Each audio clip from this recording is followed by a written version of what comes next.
Oh, yes. That last video got turned off and I didn't turn it off. Yes. It was only 24 seconds long. Pooh. Now, I was telling you about Elizabeth, who was crowned queen in 1953. The next year, she toured the British Commonwealth. Oh. In 1959, the Queen and U.S. President Dwight D. Eisenhower opened the St. Lawrence Seaway. Mhm. Honoring U.S. President John F. Kennedy in 1965. Yes. She dedicated a monument. Could you get me everything that the Queen has dedicated during her last, 1953 to 2013? You've been Queen for 66 years. Congratulations. Now, today we're going to talk about the impartiality, and integrity of justice.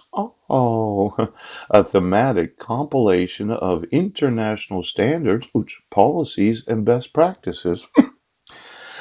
Now, my concern is that when I inform law enforcement of fraud, forgeries, yes, felonies, they decided they're going to cover it up and they're going to commit the crime of misprision of treason, yeah, misprision of felony, and racketeering. Poop. And I'm just going to ask the Queen, have you contributed any money to the idea of violating the rights of American citizens? See, there's an organization that happens to support the CEELLI. Yes. Wait, what's the name of it again? It is the CEELI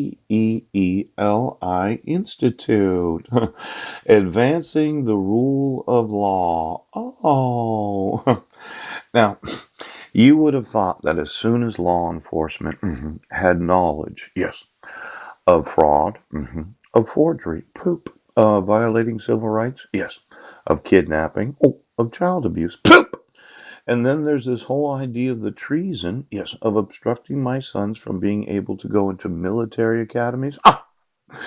And then yesterday we were really focused on this idea of the gross negligent indifference. Yes, you remember Old Yeller?